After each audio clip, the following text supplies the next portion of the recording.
All right. So it is good to have you all here today. I'm sure some more will be joining as I start reading, but I am going to go ahead and share my screen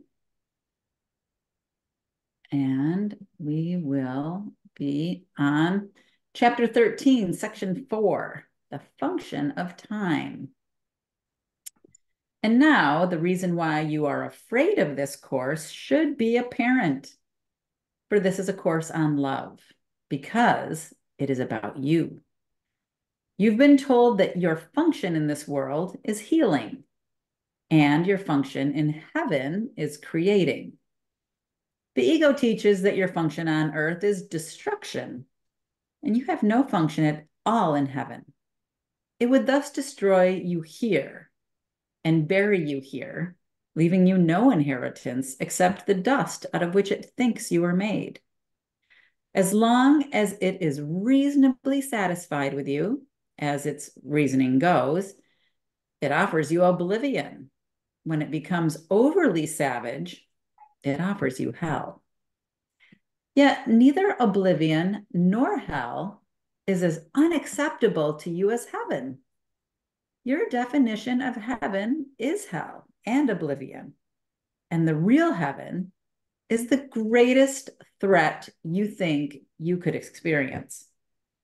For hell and oblivion are ideas that you made up, and you are bent on demonstrating their reality to establish yours. If their reality is questioned, you believe that yours is. For you believe that attack is your reality and that your destruction is the final proof that you were right. Under the circumstances, would it not be more desirable to have been wrong, even apart from the fact that you were wrong? Well, it could perhaps be argued that death suggests there was life. No one would claim that it proves there is life. Even the past life that death might indicate could only have been futile if it must come to this and needs this to prove that it was at all. You question heaven, but you do not question this. Yet you could heal and be healed if you did question it. And even though you know not heaven, might it not be more desirable than death? You've been as selective in your questioning as in your perception. An open mind is more honest than this. The ego has a strange notion of time, and it is with this notion that your questioning might well begin. The ego invests heavily in the past, and in the end believes that the past is the only aspect of time that is meaningful. Remember that its emphasis on guilt enables it to ensure its continuity by making the future like the past, and thus avoiding the present. By the notion of paying for the past in the future, the past becomes the determiner of the future, making them continuous without an intervening present. For the ego regards the present only as a brief transition to the future, in which it brings the past to the future by interpreting the present in past terms. Now has no meaning to the ego. The present merely reminds it of past hurts, and it reacts to the present as if it were the past. The ego cannot tolerate release from the past, and although the past is over, the ego tries to preserve its image by responding as if it were present. It dictates your reactions to those you meet in the present from a past reference point, obscuring their present reality. In effect, if you follow the ego's dictates, you will react to your brother as though he were someone else. And this will surely prevent you from recognizing him as he is. And you will receive messages from him out of your own past, because by making it real in the present, you're forbidding yourself to let it go. You thus deny yourself the message of release that every brother offers you now. The shadowy figures from the past are precisely what you must escape. They're not real and have no hold over you unless you bring them with you. They carry the spots of pain in your mind, directing you to attack in the present in retaliation for a past that is no more. And this decision is one of future pain. Unless you learn that past pain is an illusion, you're choosing a future of illusions and losing the many opportunities you could find for release in the present. The ego would preserve your nightmares and prevent you from awakening and understanding they are past. Would you recognize a holy encounter if you are merely perceiving it as a meeting with your own past? For you would be meeting no one, and the sharing of salvation, which makes the encounter holy, would be excluded from your sight. The Holy Spirit teaches that you always meet yourself, and the encounter is holy because you are. The ego teaches that you always encounter your past, and because your dreams were not holy, the future cannot be, and the present is without meaning. It is evident that the Holy Spirit's perception of time is the exact opposite of the ego's. The reason is equally clear, for they perceive the goal of time as diametrically opposed. The Holy Spirit interprets time's purpose as rendering the need for time unnecessary. He regards the function of time as temporary, serving only his teaching function, which is temporary by definition. His emphasis is therefore on the only aspect of time that can extend to the infinite, for now is the closest approximation of eternity that this world offers. It is in the reality of now, without past or future, that the beginning of the appreciation of eternity lies. For only now is here, and only now presents the opportunities for the holy encounters in which salvation can be found. The ego, on the other hand, regards the function of time as one of extending itself in place of eternity. For, like the Holy Spirit, the ego interprets the goal of time as its own. The continuity of past and future under its direction is the only purpose the ego perceives in time, and it closes over the present so that no gap in its own continuity can occur. Its continuity, then, would keep you in time, while the Holy Spirit would release you from it. It is his interpretation of the means of salvation that you must learn to accept if you would share his goal of salvation for you. You too will interpret the function of time as you interpret yours. If you accept your function in the world of time as one of healing, you will emphasize only the aspect of time in which healing can occur. Healing cannot be accomplished in the past. It must be accomplished in the present to release the future. This interpretation ties the future to the present and extends the present rather than the past.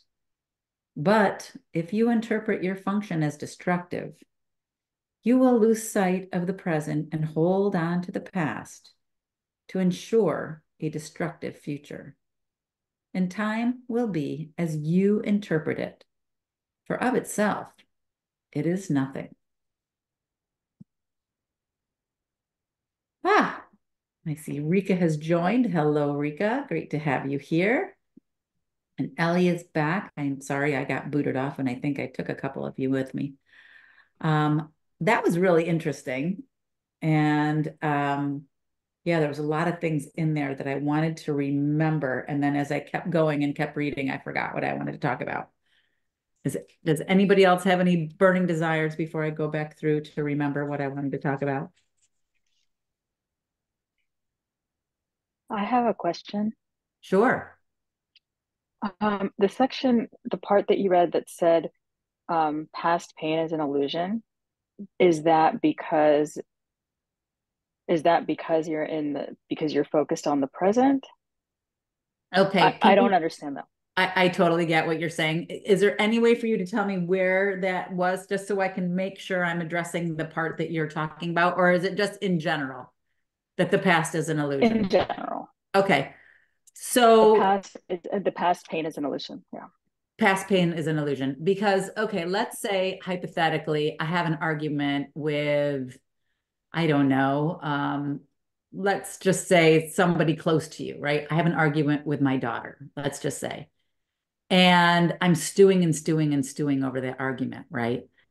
And then I bring that stewing into the present, right? I'm not letting it go. I'm not allowing the present, I'm not allowing myself to see my daughter as she truly is, right? Because I'm holding on to this conversation we had. Let's not even think about the fact that the conversation is all part of the illusion, because if we're having an argument, I've aligned with fear, which is not real. And I'm also aligning with the ego, which is also not real. Because in truth, I'm only love, not only love, I am love, right? And in truth, I am part of the one mind of God. So anytime that I'm aligned with fear, I have aligned with an illusion of of something that my ego self believes I am.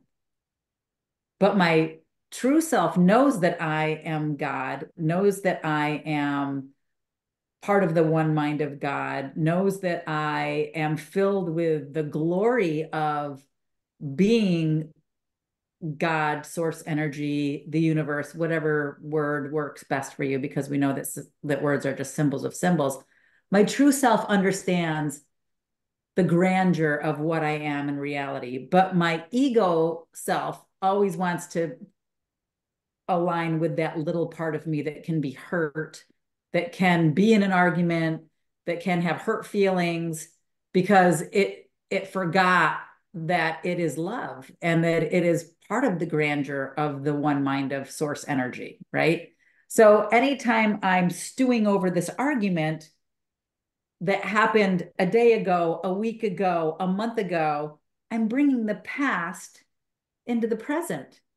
So I'm not allowing myself to see the person that I'm arguing with or about as what they really are, as also part of that one mind of God, as also complete love, as also um, my brother, right? I'm seeing them as a false representation of reality. Does that make sense? Yeah. Yes. Thank you. And I think that's what I was trying to get at too. Like, how many times have you had an altercation with someone and for whatever reason, like you're stewing on it, right? And the next time you talk to that person, it's like nothing happened. They talk to you as if they've forgotten all about it. And meanwhile, you have been carrying this burden for the last 24 hours, 48 hours, the last week, the last month, and they go on like, I haven't even given it a second thought, right? So you've kept this false narrative alive in your mind by bringing it into the present with you, and that person's moved on completely, like hasn't even bothered them. I mean, mostly doesn't this happen with guys, right? Like when you're in a conversation, like for me personally, with my significant other who happens to be a guy, it's like they just it just doesn't bother them. They just move on and they don't even think twice about it. And here I am like, oh, I'm so upset that he was doing this and blah blah blah blah blah. And it's like he's completely fine. He's not even thinking about it. So it's just kind of an interesting scenario when you can see that play out. Like you bring the past to the future And you just let it go, right? You just have to find a way to not bring it into the future with you. Find a way to connect to that place of at one mint, right? And see the Christ in all of your brothers, right? That namaste, right? I acknowledge the Christ in you. That's what that means, right? See that part of the true part of all your brothers and not the false part that is triggered by fear and aligned with the ego that is really part of that false self. Mm-hmm. If Terry, if you don't mind interruption, it's just like when they state forgiveness. When you say you forgive a person, your forgiveness is for yourself. It's not for the other person. It's for you to move on.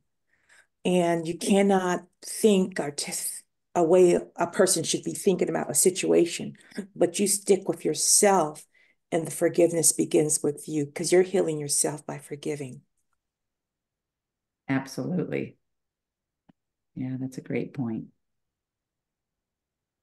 I love that. Something that I highlighted was where it says, would you recognize a holy encounter if you were merely perceiving it as a meeting with your own past? You know, and that makes me think about relationships too. And how often do we get in a new relationship, but behave as if we're still in the old relationship? You know, treat that person as if there's someone else that they are not, you know, and we don't allow ourselves to be in that moment with that person. We don't allow them ourselves to see that person's light because we're so focused on somebody else's darkness that isn't even there. And I think it was Rika was saying that, you know, the forgiveness, that's the key, and that's a gift to yourself, because when you choose to leave that in the past, then you're allowed to go into that new situation and see it as it is instead of seeing it as it was, where the ego wants to look at what was and the ego wants to hold on to the past. That prevents you from seeing the present and being in the future, and that creates your own pain because, like, I know, like myself, like having this anxiety, is this person doing this to me? Is this the same situation? This feels like the same situation. Like I'm putting myself through all kinds of mental anguish, just like you said. This other person doesn't even know what the hell they did, but they put me into a tailspin because of what's happened before, because I'm not letting that go. Where if I were to forgive that person and honestly let it go and honestly give that energy back to source and say, this isn't mine, I don't need it, right? Give that back, then I would allow myself that holy encounter in the moment. But if I'm clouded by the past, I can't see it. Great point. And we were talking about that before we even started reading today, right? Because that had to do with the last section that we read. Yeah. Yeah, so that was a really good point. Good point. All right, any other discussions before we continue on? All right, let's keep going then. Share my screen again.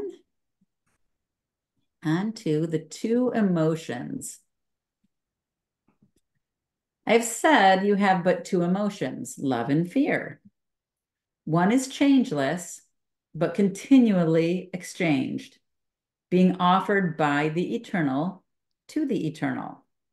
In this exchange, it is extended, for it increases as it is given. The other has many forms, for the content of individual illusions differs greatly. Yet they have one thing in common. They are all insane. Of sights that are not seen and sounds that are not heard. They make up a private world that cannot be shared, for they're meaningful only to their maker. And so they have no meaning at all. In this world, their maker moves alone, for only he perceives them. Each one peoples his world with figures from his individual past. And it is because of this that private worlds do differ. Yet the figures that he sees were never real, for they're made up only of his reactions to his brothers and do not include their reactions to him. Therefore, he does not see he made them, and that they are not whole. For these figures have no witnesses, being perceived in one separate mind only. It is through these strange and shadowy figures that the insane relate to their insane world. For they see only those who remind them of these images, and it is to them that they relate. Thus do they communicate with those who are not there, and it is they who answer them. And no one hears their answer, save him who called upon them. And he alone believes they answered him. Projection makes perception, and you cannot see beyond it. Again and again have you attacked your brother, because you saw in him a shadow figure in your private world. And thus it is you must attack yourself first. For what you attack is not in others. Its only reality is in your own mind. And by attacking others, you are literally attacking what is not there. The delusional can be very destructive, but they do not recognize they have condemned themselves. They do not wish to die, yet they will not let condemnation go.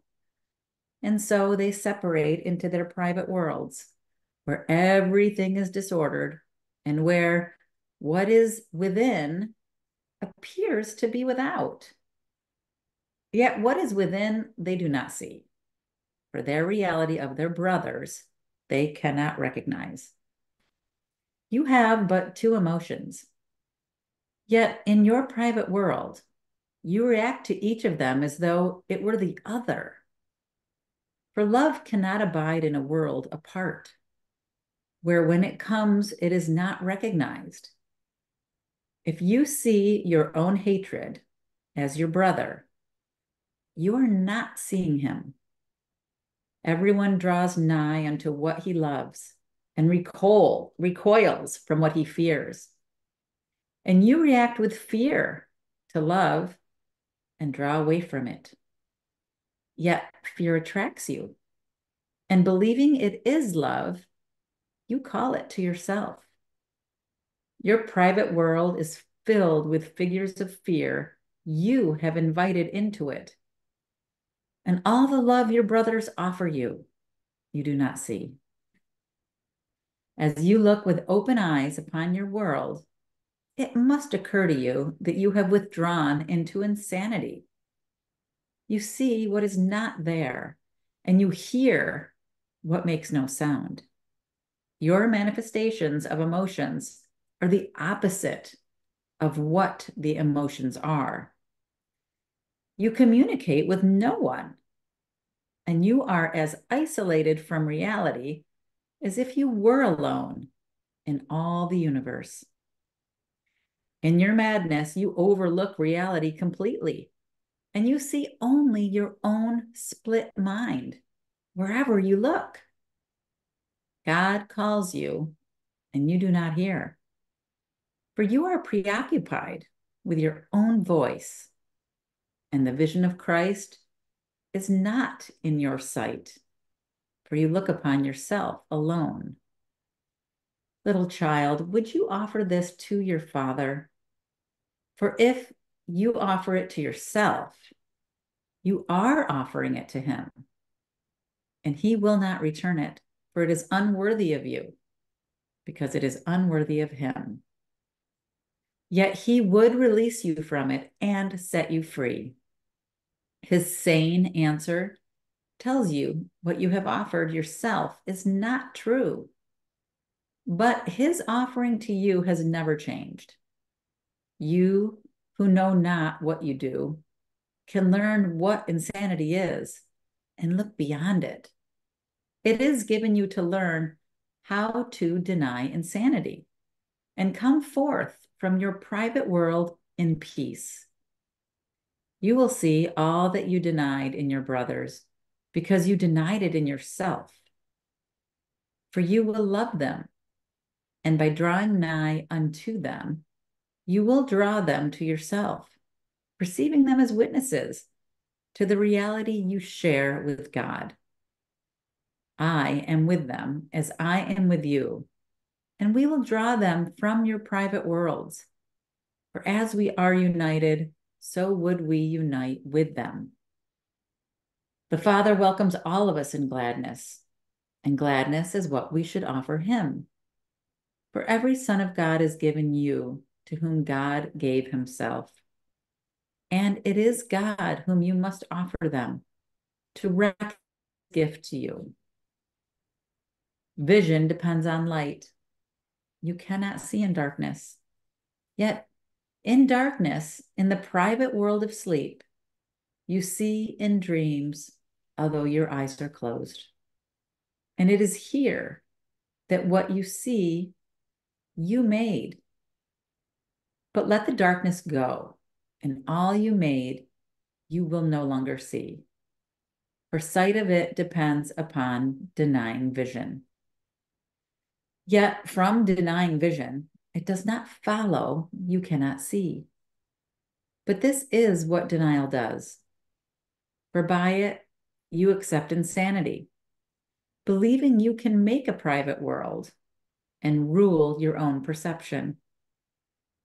Yet for this, light must be excluded. Dreams disappear when light has come and you can see. Do not seek vision through your eyes, for you made your way of seeing that you might see in darkness.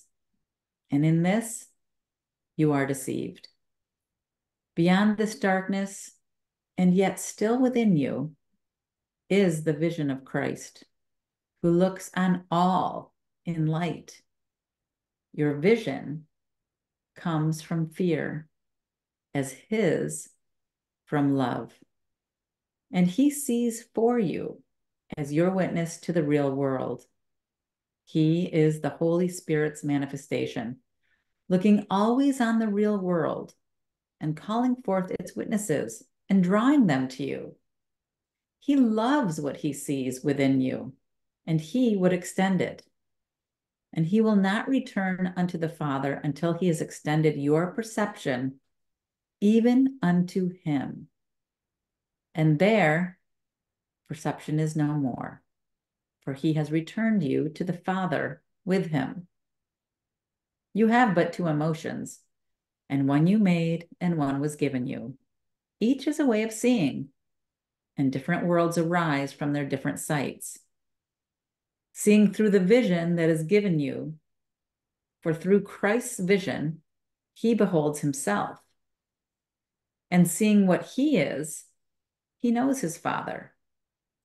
Beyond your darkest dreams, he sees God's guiltless Son within you, shining in perfect radiance that is undimmed by your dreams. And this you will see as you look for him, for his vision is his gift of love to you, given him of the Father for you. The Holy Spirit is the light in which Christ stands revealed, and all who would behold him can see him, but they have asked for light. Nor will they see him alone, for he is no more alone than they are. Because they saw the Son, they have risen in him to the Father. And all this will they understand because they looked within and saw beyond the darkness the Christ in them and recognized him. In the sanity of his vision, they looked upon themselves with love, seeing themselves as the Holy Spirit sees them. And with this vision of the truth in them came all the beauty of the world to shine upon them.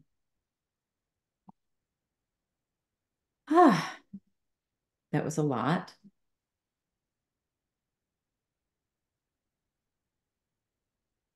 And there was so much in there, right? So much in there to remember that every time we align with fear, we align with the darkness, we align with the illusion. And every time we align with love, because there's only two emotions, right? Fear and love, we align with the truth. We align with the Holy Spirit. We align with the Christ vision. We align with God. And I know for some of us, including myself, those words were always uncomfortable. God, Holy Spirit, Christ. And be like, oh, don't say it. I don't like it. But I have to remind myself that words are but symbols of symbols. So I can say align with source energy, align with the one mind of God, align with, I don't know, I always think of the Holy Spirit as the cosmic goo, right? That like there's this one mind of God, like those electric energy balls, you know, those balls where you put your hand on the glass and it goes bzzz, right, and touches your hand. I always think of like the thing in the middle is the mind of God, and my hand is like all the separated suns, and the cosmic goo is like the Holy Spirit. Like the Holy Spirit is that thing that comes out of the mind of God and connects with all of his separated sons, just to kind of bring us back to that one mind of God. I'm a very visual person. I love that. That's very much how I see it. I'm always like, the Holy Spirit is my arm, and we're like the little hands. And Right. yeah, Yeah. but it's like my body is God, and this is the Holy Spirit, and this is me Right. like playing finger puppets These with are all my myself. brothers, right? And you can put But different people on your fingers, like little yeah, smiley faces. exactly. Like this is me, and this is my wife, and this is my kids, and I'm like, oh, and they're upset, but I'm like, oh no, it's perfect. See what? They're all working in perfect unison. I get it. That's perfect. I love that. That's such a good analogy too. Actually, the last paragraph really resonated with me. Experiencing something it just came forth with me because back in 2020 I had some issues, like everybody had issues and so forth like that, and my vision was impaired and I was in so much pain, and I was like up like 3 o'clock in the morning with pain, couldn't take any more opioids because I was only limited to a certain amount per day. And I just put my hands on my face and I sat up and I said, oh God, I surrender. And then I heard a voice telling me to focus on the love of God. Mind you, was in so much pain, I could not even sleep. And a vision appeared, the light of the Holy Spirit came forth. And during this time, it was like a meditation. There was a group of people around I couldn't see. There were shadows, but they was in a meditative state. And this minister that I know, he kept saying, just focus on the love of God. And that's what I did. And once I did that, I found myself waking up the next day at 9 o'clock in the morning with no pain ever again. So this really resonated with me on fear at the beginning. What can we do compared to just changing your mindset and knowing that there is a higher power and you have to go into it. You have to be a part of it because it's within you. Yeah, so this part was really, thought I should. No, thank you for sharing. That's awesome. Yeah. Yeah. I feel like too, like we have those moments when we can no longer, we're at a place in our lives where we stop looking out here because everything we've tried hasn't worked, right? Everything we've tried has failed us. Like you are in so much pain. It sounds like you couldn't take any more pills. There was nothing left for you to try out here to ease your pain. So you had to surrender, right? And it's interesting because we call it surrender, but really what it is aligning with the truth, right? Surrendering the ego. We're letting go of our ego because our ego hasn't been able to help us. It's funny. It's like, let go my ego. That's all I think of, right? That commercial, let go my ego. And then I can connect with love. I can connect with the Holy Spirit to that bridge, right? That connects me to the one mind of God. So such a great share. Thank you, Rika. That was beautiful what you just said. The alignment. You're aligning yourself. Yeah. Yeah. But you have to let go of the ego first. You have Yeah. to make that decision because we've become so attached to the ego and we've looked there so many times for help, right? And well, I can't get help this way. I'm going to get it this way. I'm going to get it through pain meds. I'm going to get it through this person. But if I'm nicer or if I sacrifice myself, then that'll work, and it's all the ego mechanisms. Mhm. Yeah. And we've tried them all. But once you get to that point, we're like, I just can't anymore. I'm done. And if the words let go bring any kind of anxiety or fear or, whatever, it's to recognize that words are just symbols and we can change them. So personally, I used to tell my ego to just go chill, go relax. Relax, it's all right. God's got this. Okay, good. And that for me was easier because for me, I look at the word surrender or letting go, and I think that those words are like battle. We're in battle with the ego and all of that stuff, and yet it's not, because spirit or God, whatever name you have for it, does not battle. They are just opposites to show us where we want to reside in that whole. So when we see things as whole, then we can understand that there are opposites and all kinds of other things in between. Mm-hmm. And we can just choose where we're hanging out. So the ego isn't necessarily an enemy.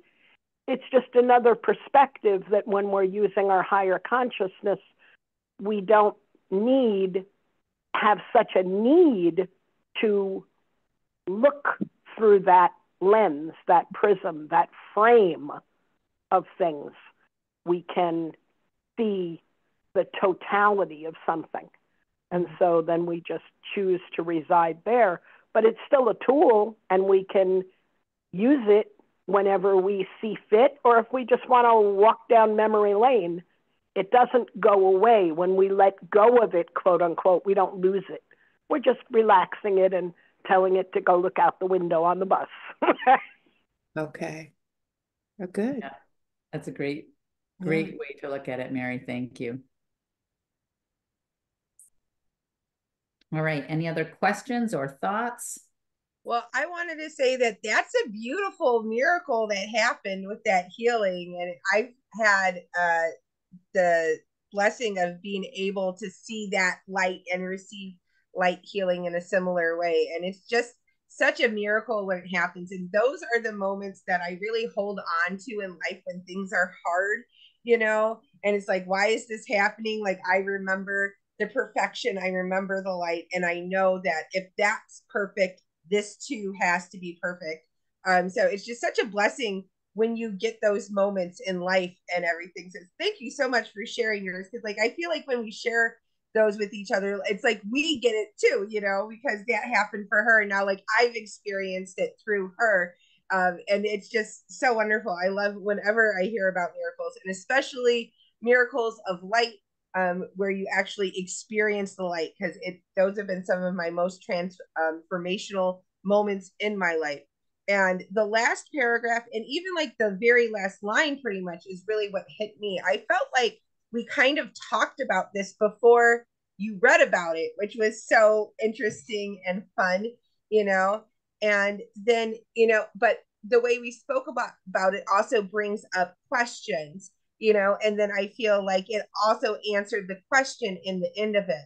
And it says that, let me find exactly where it is. It says, in the sanity of his vision, they looked upon themselves with love, seeing themselves as the Holy Spirit sees them. And with this vision of the truth in them came all the beauty of the world to shine upon them.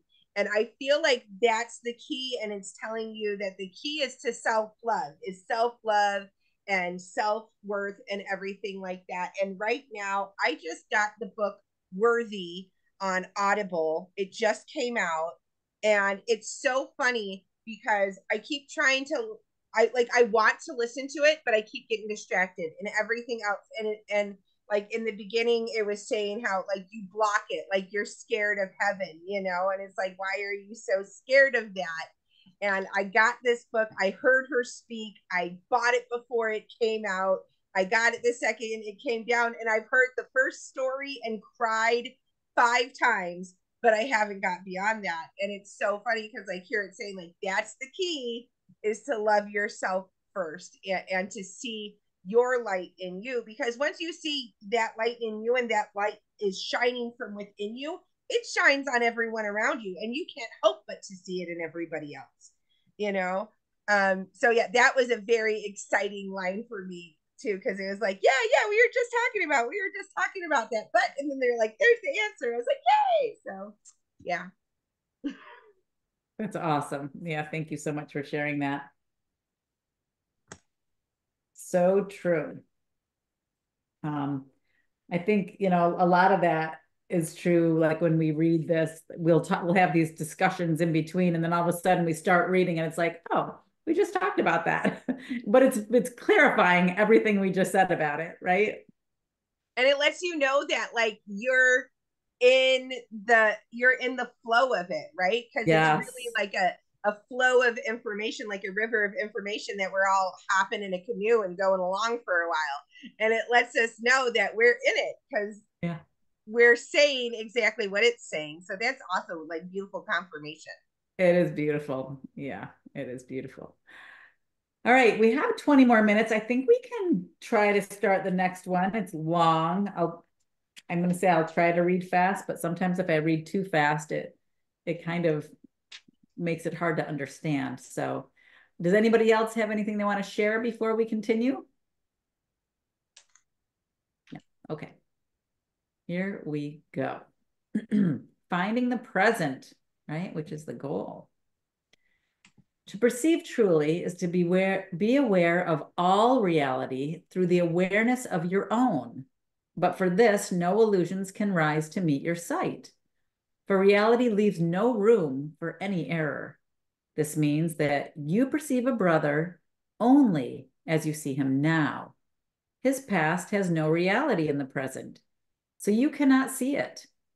Your past reactions to him are also not there. And if it is to them that you react, you see but an image of him that you made and cherish instead of him. In your questioning of illusions, ask yourself if it is really sane to perceive what was as now. If you remember the past as you look upon your brother, you will be unable to perceive the reality that is now. You consider it natural to use your past experience as the reference point from which to judge the present. Yet this is unnatural because it is delusional. When you have learned to look on everyone with no reference at all to the past, either his or yours, as you perceived it, you will be able to learn from what you see now. For the past can cast no shadow to darken the present, unless you are afraid of light. And only if you are, would you choose to bring darkness with you. And by holding it in your mind, see it as a dark cloud that shrouds your brothers and conceals their reality from your sight. This darkness is in you. The Christ has revealed to you, the Christ as revealed to you now has no past, for he is changeless, and in his changelessness lies your release. For if he is as he was created, there is no guilt in him.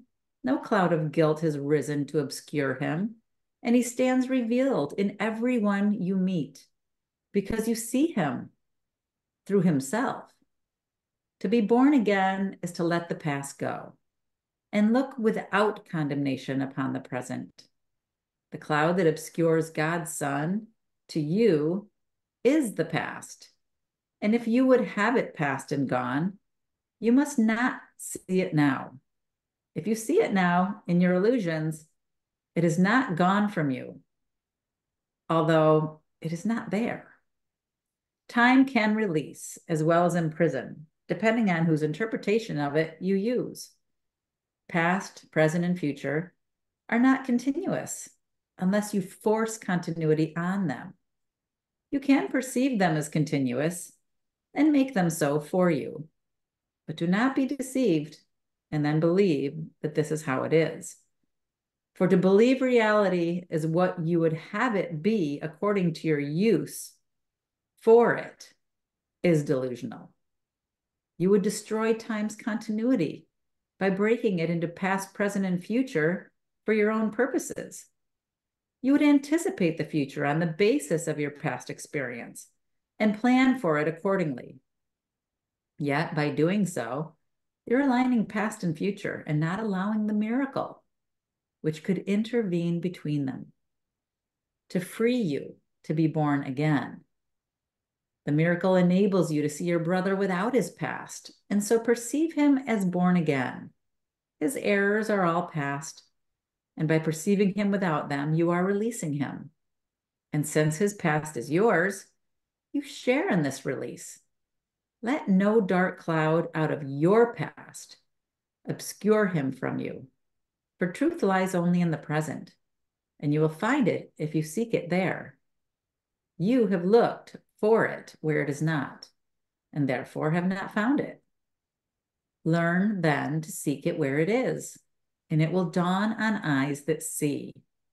Your past was made in anger, and if you use it to attack the present, you will not see the freedom that the present holds. Judgment and condemnation are behind you, and unless you bring them with you, you will see that you are free of them. Look lovingly upon the present, for it holds the only things that are forever true. All healing lies within it, because its continuity is real. It extends to all aspects of the sonship at the same time, and thus enables them to reach each other. The present is before time was, and will be when time is no more. In it are all things that are eternal, and they are one. Their continuity is timeless, and their communication is unbroken, for they are not separated by the past. Only the past can separate, and it is nowhere. The present offers you your brothers and the light that would unite you with them and free you from the past. Would you then hold the past against them? Or if you do, you're choosing to remain in the darkness that is not there and refusing to accept the light that is offered you. For the light of perfect vision is freely given, as it is freely received, and can be accepted only without limit. In this one still dimension of time that does not change, and where there is no sight of what you were, you look at Christ and call his witnesses to shine on you, because you called them forth. And they will not deny the truth in you, because you looked for it in them and found it there. Now is the time for salvation, for now is the release from time. Reach out to all your brothers and touch them with the touch of Christ. In timeless union with them is your continuity, unbroken, because it is wholly shared. God's guiltless Son is only light. There is no darkness in him anywhere, for he is whole. Call all your brothers to witness to his wholeness, as I am calling you to join with me. Each voice has a part in the song of redemption, the hymn of gladness and thanksgiving for the light to the creator of light. The holy light that shines forth from God's Son is the witness that his light is of his Father. Shine on your brothers in remembrance of your Creator, for you will remember him as you call forth the witnesses to his creation. Those whom you heal bear witness to your healing, for in their wholeness you will see your own. And as your hymns of praise and gladness rise to your Creator, he will return your thanks in his clear answer to your call. For it can never be that his Son called upon him and remained unanswered. His call to you is but your call to him, and in him you are answered by his peace. Child of light, you know not that the light is in you, yet you will find it through its witnesses. For having given light to them, they will return it. Each one you see in light brings your light closer to your awareness.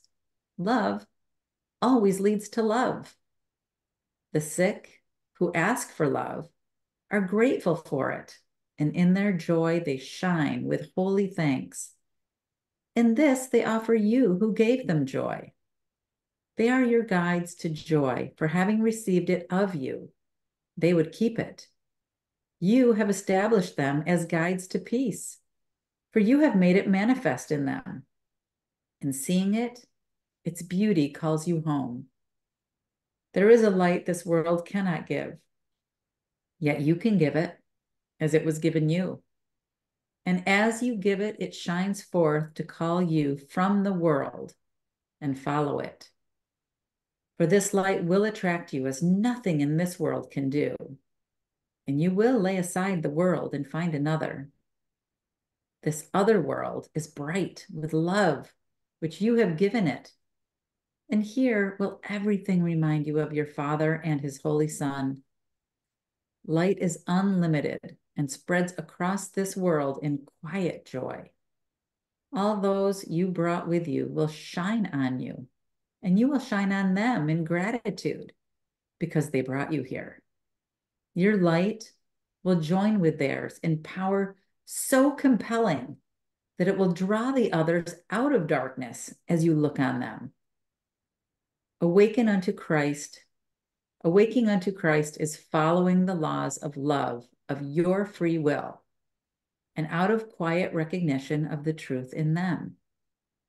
The attraction of light must draw you willingly, and willingness is signified by giving. Those who accept love of you become your willing witnesses to the love you gave them. As it is, they who hold it out to you. In sleep, you are alone, and your awareness is narrowed by yourself. And that is why nightmares come. You dream of isolation because your eyes are closed.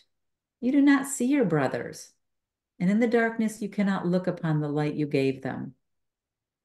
And yet, the laws of love are not suspended because you sleep, and you have followed them through all your nightmares and have been faithful in your giving, for you are not alone. Even in sleep has Christ protected you, ensuring the real world for you when you awake. In your name, he has given for you and given you the gifts he gave. God's Son is still as loving as his Father. Continuous with his Father, he has no past apart from him. So he has never ceased to be his Father's witness and his own. Although he slept, Christ's vision did not leave him.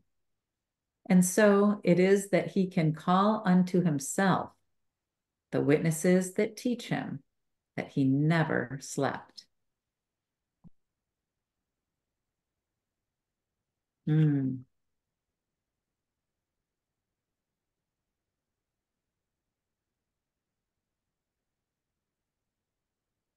Well, that is beautiful.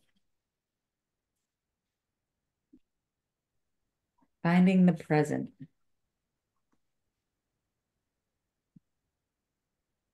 So our goal really is to see the Christ in all our brothers, right? Not the past, not the past experiences, the past hurts, the past wounds, but just to see the wholeness and the love. And that is what will finally awaken the wholeness and the love in us, right? Because what we see in our brothers is really just a projection of what we see in ourselves. So if we can heal that in ourselves and see that in our brothers, then as we see the Christ in them, we acknowledge it in ourselves, right? Because why else would we be fearful of a confrontation, or would we see a darkness in another? If we knew ourselves as whole and complete and completely loved we'd never have expectations, right? Why would we need expectations? We're complete and we're whole. We wouldn't need anything from anyone because we would know ourselves as love. We wouldn't have that yearning or desire for acknowledgement or completeness. And once we know ourselves as whole and complete and as love, we can see that in our brothers. We can see that wholeness and that completeness and that love in our brothers.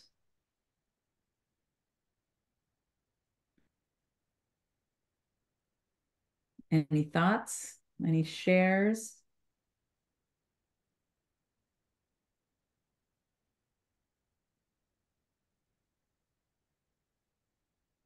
I know that's true for me. Like if I'm ever worried about a phone call, like sometimes, that phone rings and you see the person on the other line, you're like, ugh, I have to take this call. Ugh, right? Because we're already associating a past experience with our brother that's calling us, right?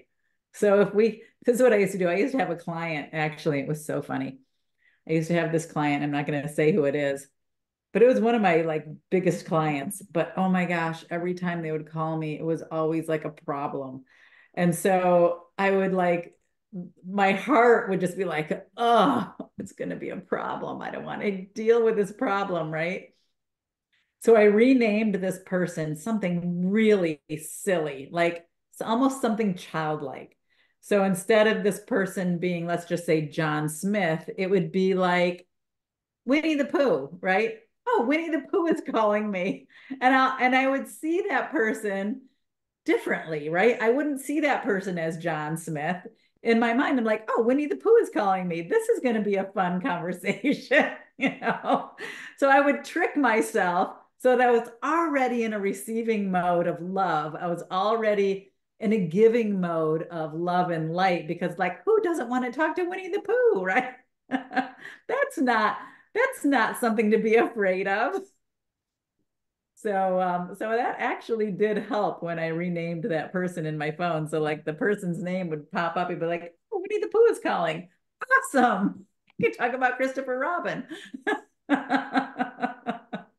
I love that. That's a great pattern interrupt. And you used amusement too. And amusement is one of the highest vibrations that there is.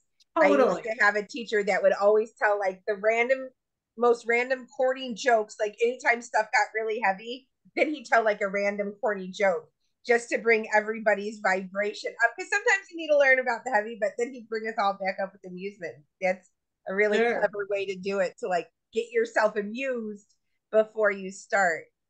Yeah, because think about it. Like when you call somebody and they answer the phone, it's like, hi, what can I help you with? Instead of like, hey, how you doing?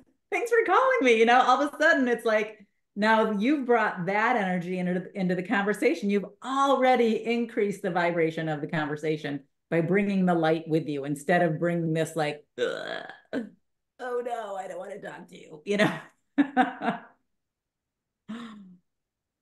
So I always say that your energy precedes you, whether it's on the phone or when you walk into the room. It's really important to be aware of the energy you're bringing into the space or into the conversation. And if you can see that your brother as light and love, then hey, you're already bringing that energy.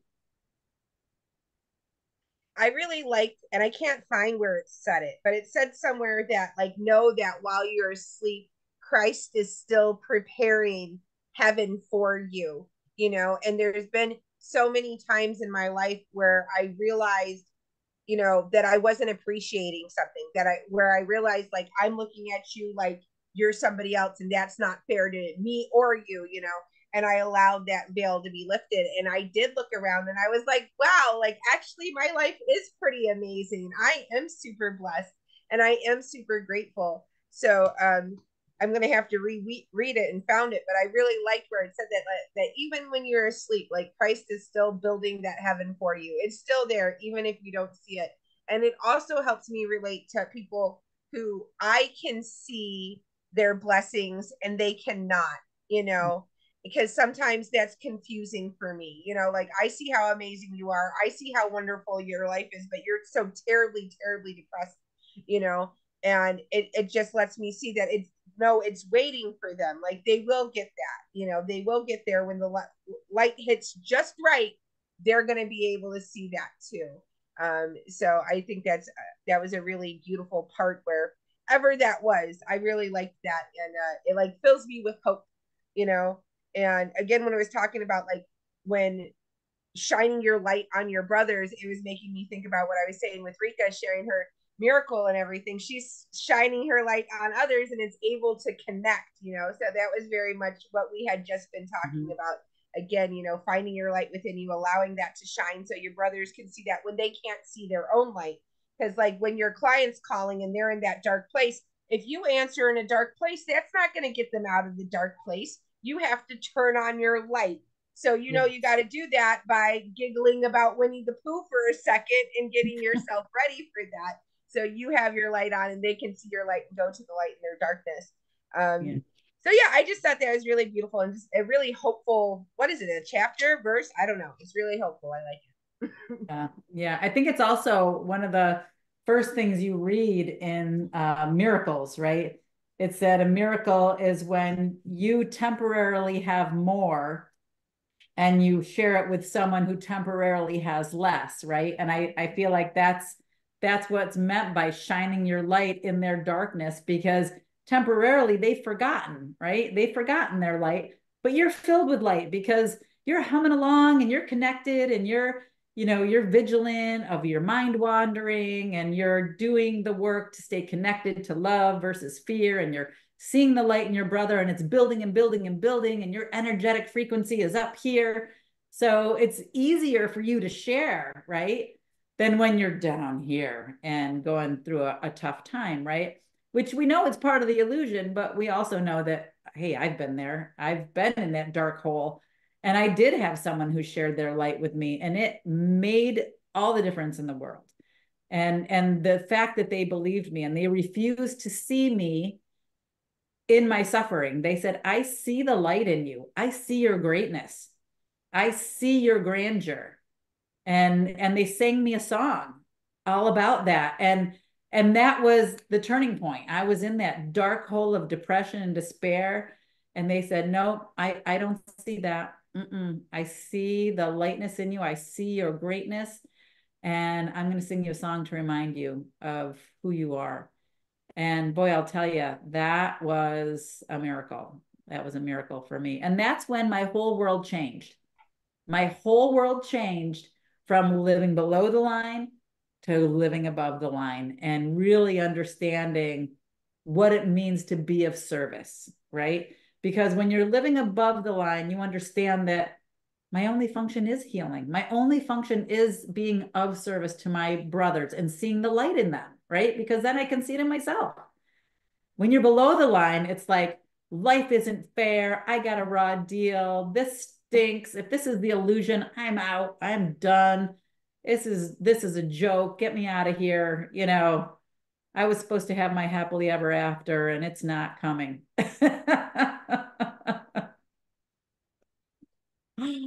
So yeah, interesting.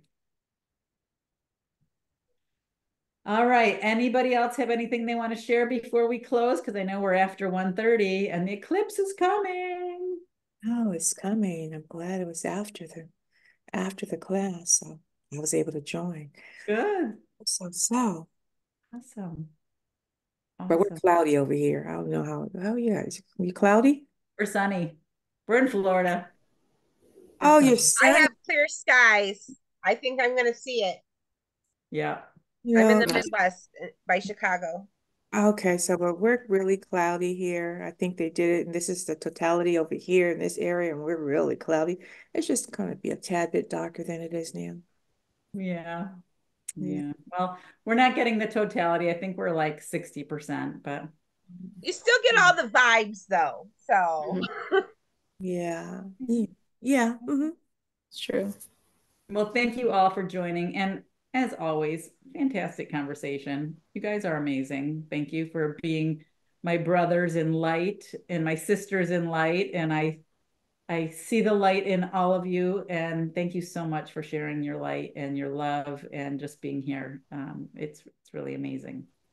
Okay. Have a good week. Thank Thank you. All right, see you Thank next you. week. Bye, guys. Bye.